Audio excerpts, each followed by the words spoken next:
Hi, everyone, and welcome to the July 2022 Panquake.com public delivery meeting.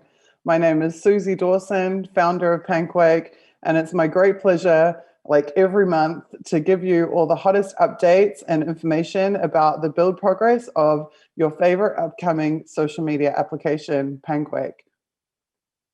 Let's jump into my presentation.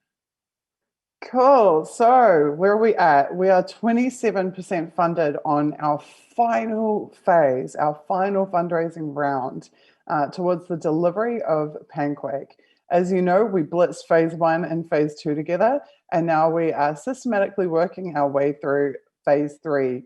You wouldn't have seen much of me on social media in the last month, and you wouldn't have, I think only maybe twice in the last month I've got on and called for donations. That is because I have been busting my backside with the development team, delivering solution after solution after solution on the build. And we're going to talk a little bit more about that soon. But right now, the big piece of the pie that we're working on is our network protocol and also our integrations with both our internal web services and also external services as well. Now, what is a network protocol? I thought we might talk about that a little bit. Network protocol is like a big set of rules. It's the rules that govern the way that computers in our peer-to-peer decentralized network talk to each other, the way that they communicate, and the way that they interact with the blockchain. The network protocol is not something that you just build and then just have. It's actually something that constantly evolves. And so because we are a layer 1 blockchain, we're writing our own protocol. We don't need to fit into use cases of other blockchains because we have custom built our blockchain for our specific use cases. And so our network protocol, that as it exists in the beta, will not be, it'll be the foundation, but it won't be like the be all and end all of what it always is for later releases. The network protocol is something we will continually develop and continually enhance and strengthen and test and tinker with to make it better and better and better over time. So I just wanted to be really clear that this isn't something that's confined just to this moment in time. It's something we've been working on for a very long time, something we will continue working on pretty much forever for the life of this product. In terms of marketing, Sheree is with me tonight, which is pretty exciting.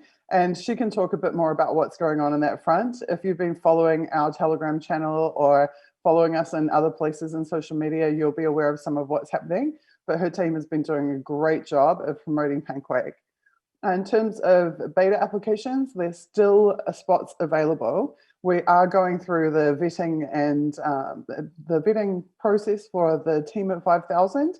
But you can still apply at panquake.com/5000 if you want to be one of the first people in the entire world to get to use Panquake. Last month, I told you we had entered our testing phase, and we've had our dev team testing the application constantly, testing every single commit that is made to our repository. But we actually hit a milestone this week. For the first time, we've been able to give access to our test application to other team members who are outside of development team. So I wouldn't call it user testing yet because technically it's still quality assurance testing, but it is another milestone that for the first time, people are able to use and test the application who aren't strictly developers or involved with the build. So that's a really great step forward for us. Okay, so what have we built into the application in the last month? We have completed dynamic profile updating. This is a big piece. This means that when you click on people's names, their profile information and bio dynamically updates into that profile drag and drop panel that you would have seen on the interface reveal that we did. So there's different ways that that panel updates with the profiles depending on different workflows, different things that you're doing in the application. All of those use cases are now built out, tested, and committed to production, which means like signed off on and approved, which is fantastic because that was really the last major piece, I think, of the structural build of the front end. Maybe with the exception of account restores, which we're working on right now. But in terms of what the user sees visually, that was probably the last big part that we needed to do. And that's in, it's working, it's fast, it's beautiful. So now when you're interacting with content from different users, you're able to see and view their profile and understand a bit more about whose content it is that you're viewing in real time as you interact with that content, without having to go to like a separate page or like go forward and back to different pages to try and find out that information. It's just upfront there for you. Because we've got the big pieces of the interface built out of the way, we're now starting to just do a lot of like refinement tasks. So we're doing things like field restrictions and like character, limits or types, or a lot of stuff around different use cases for different user types. So if you're a guest user, or if you're a registered user, or if you're a subscribed user, there's slightly different rule sets around different functionality, and all of those fine-grained rules are now being built into the application, which is really telling of how far advanced the build is that we are now doing those types of finishing touches. All of the account setting pages are in, the ability to upload archives, make payments, change passwords and 2FA, and all types of different aspects of managing your account. All of those pages are in and done, which is super cool. Oh, and yeah, I wanted to talk a little bit. This is gonna be a bit of a geeky public delivery meeting, but I did put this tweet out back on July 18, because I'm not sure if people realize how much thinking goes into the architecture behind our blockchain and our network protocol. And I tweeted, I spent my afternoon defining trust grading thresholds and caps for various node types. So what that is the different types of users, like the users that come in the beta, we have a very high level of trust in because we've personally vetted them and selected them to be a part of that. So they have a higher trust grade than some random person who comes in the public 2.0 version once the whole world can just sign up, and defining trust strikes, which means if you do some like malicious network activity or try and like hack Panquake or something, well, of course you don't get to retain trust in the network. Detrimental node activity network events, so bad things that can happen to cause damage to data or connections or lost connections that have different outcomes or different results. Federation and publishing trust grade ranges. This is all about the consensus between nodes that validates data that gets sent to the blockchain. And node fitness tests, which is how to measure how responsive a node is, how fast or how slow, or what its capacity is, et cetera, et cetera. We leave no stone unturned.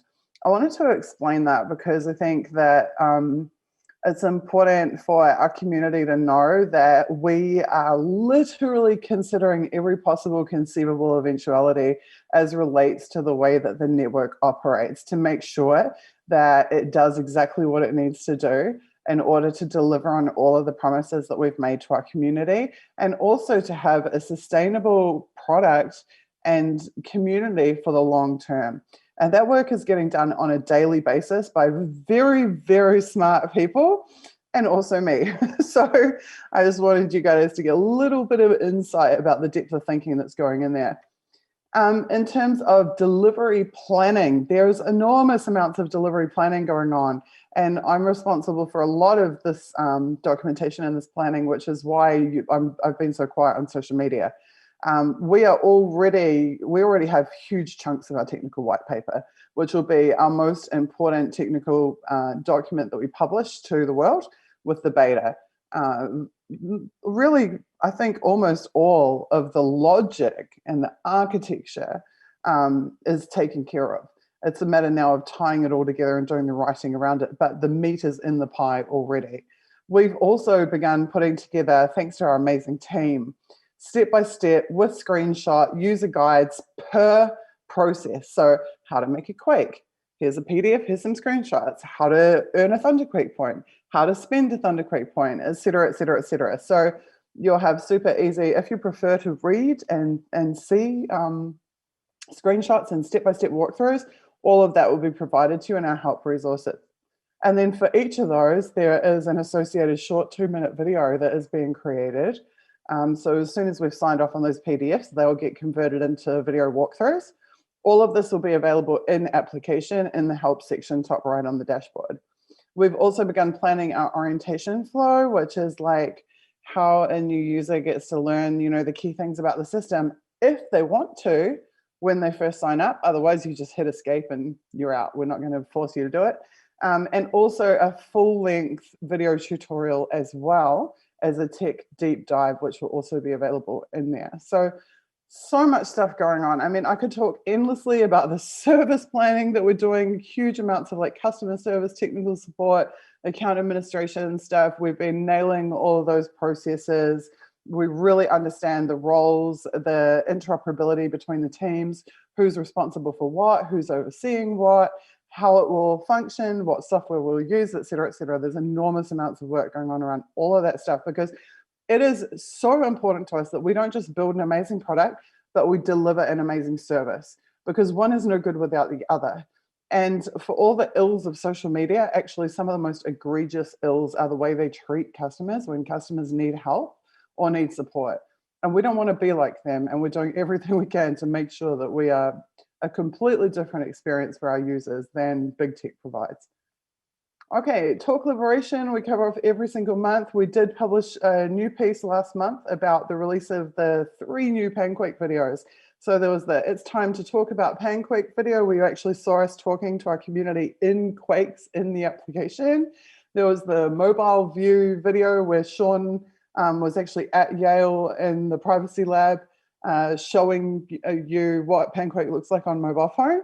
And there was a video that I put out of me watching videos privately on a Panquake timeline in a way that prevented any of my personal data being transmitted to Google or to YouTube.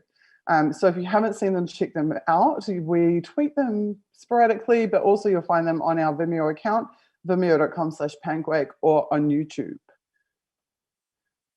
One of the other pieces of big news last week is that a friend of mine, the wonderful Dr. Cynthia McKinney, has officially endorsed Panquake.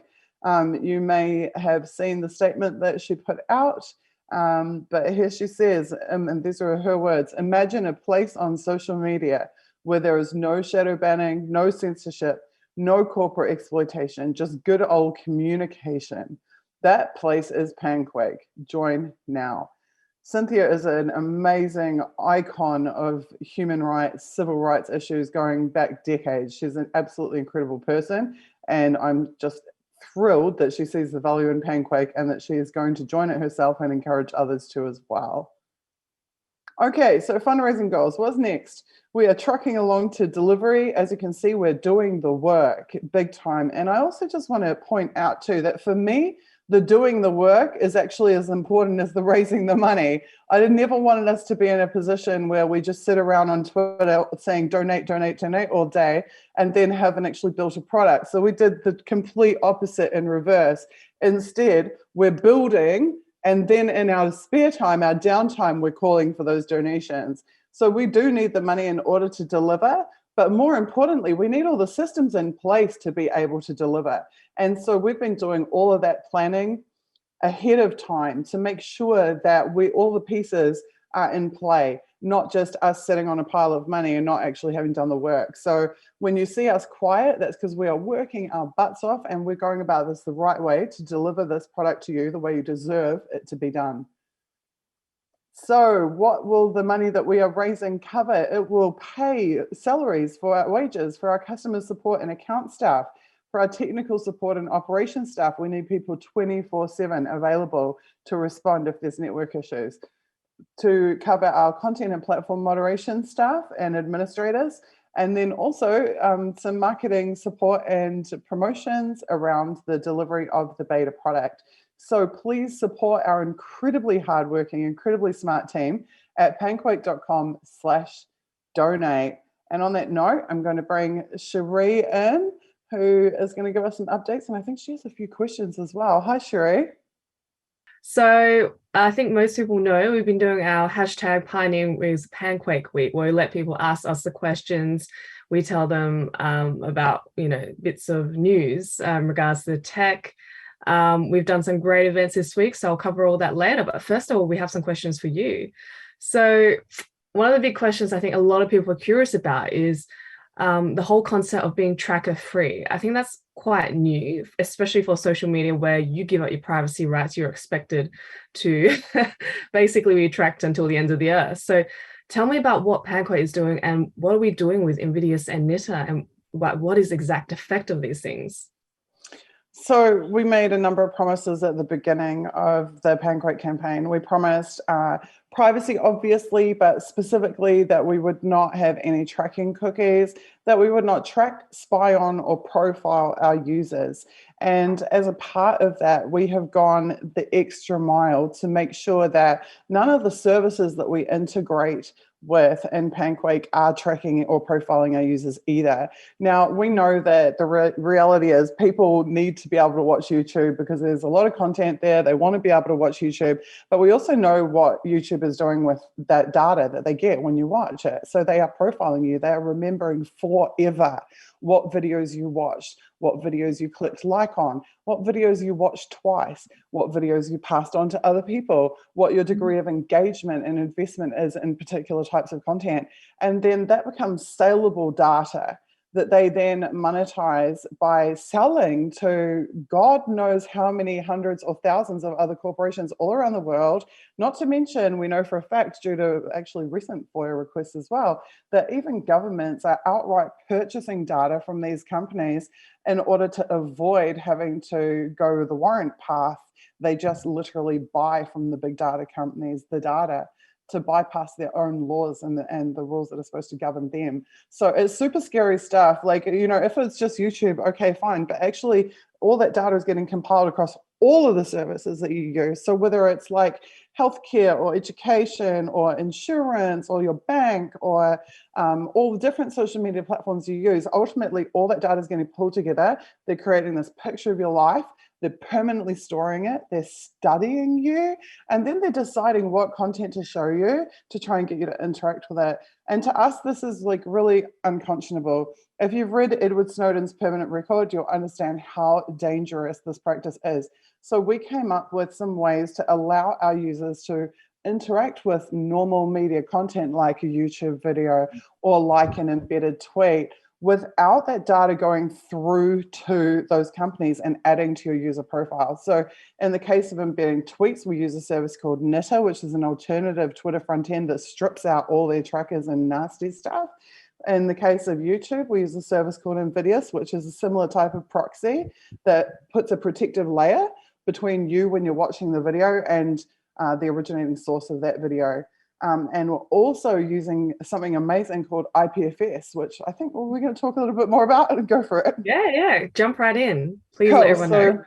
IPFS is the Interplanetary File System. It's a way to take content and store it in a distributed way, which just means spread across a lot of computers or what we would call nodes in a network, so that it becomes much more censorship resistant, but also much more cost effective. If you're an independent platform like us, we don't want to be storing people's data, and we can't afford to be paying to store terabytes or, well, actually far more than terabytes of data. So for us, it's an amazing solution because it lets us keep costs down, but it also allows us to provide a censorship resistant way for people to store their content. So it will still display in Panquake. You still see it through the Panquake application, but we're not keeping a copy of it.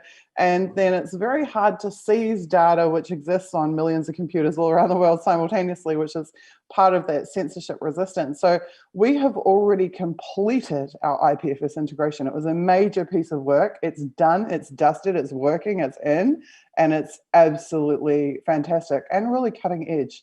IPFS is very trendy right now, but still very new. So we're actually one of the early adopters of IPFS, and particularly in this use case for social media.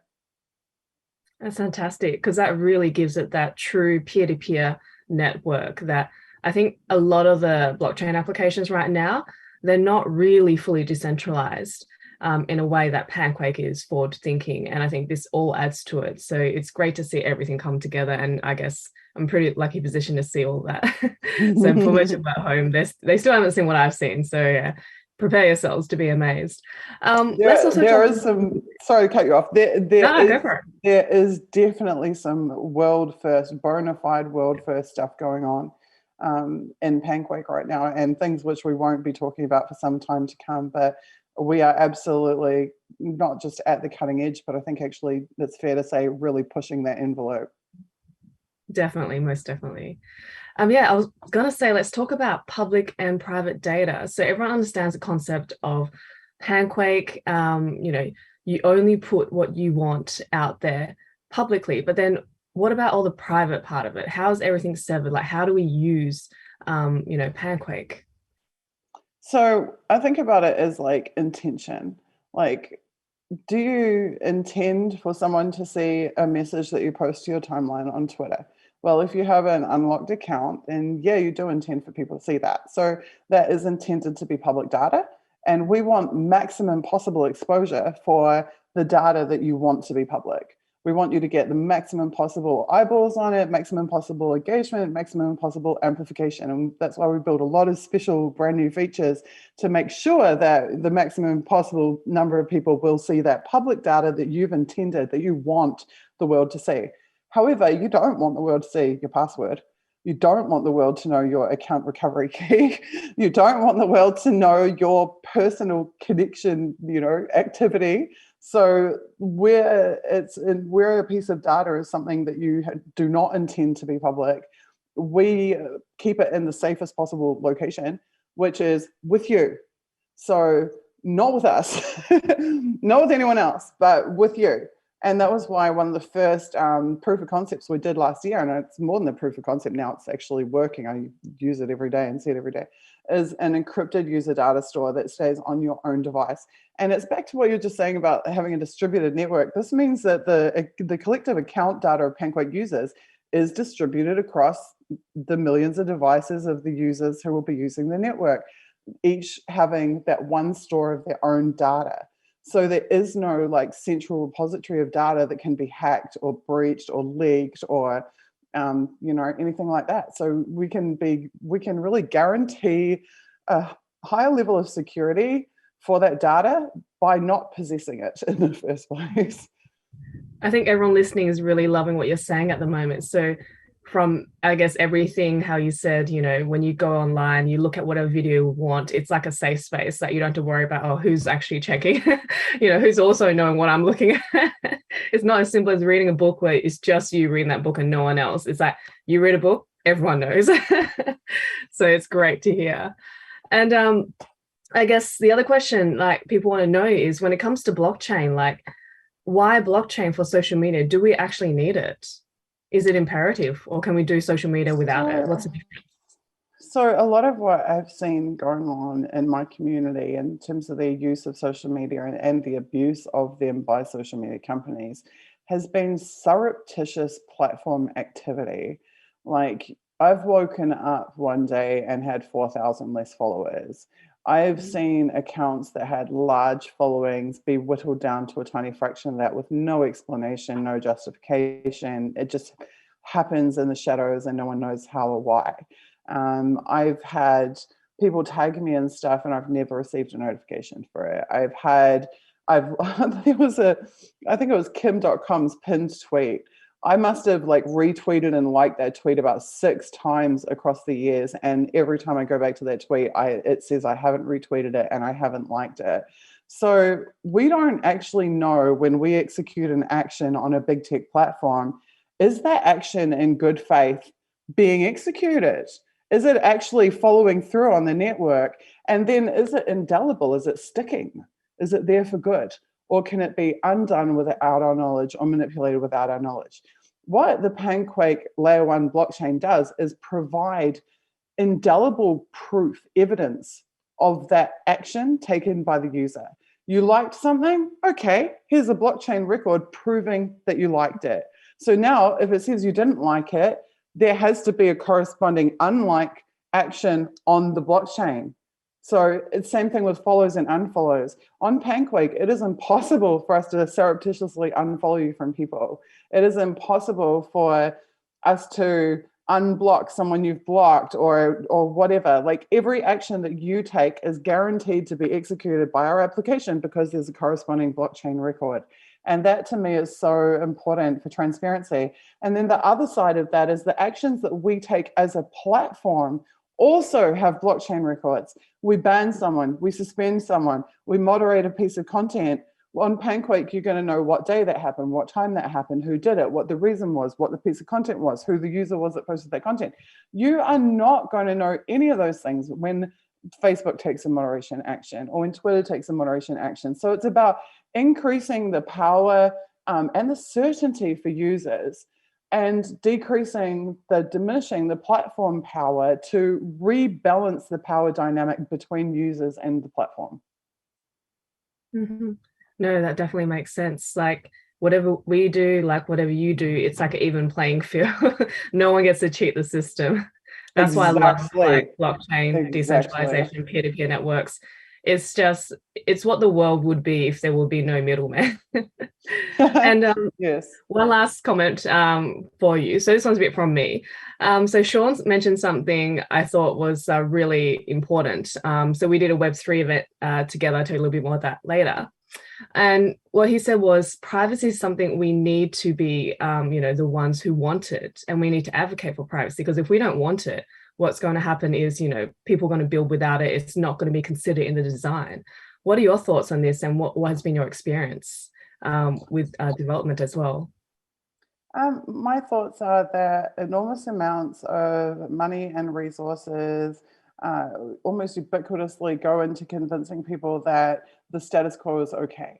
It's okay, that, nothing to hide, nothing to fear, blah, blah, blah. Like, it's not really a big deal. Oh, yeah, we all know that's happening, blah, blah, blah, blah, blah. So what my position is that we have to implement privacy by default for users. It's not about just selling this as a privacy product, but actually probably one of the most under discussed, but which I'd like to do a lot more discussing in the future about, is the features that we're implementing, not just to protect your privacy, but to enhance your ability to communicate and connect with other people and to build relationships and maintain really positive relationships and inherently positive interactions.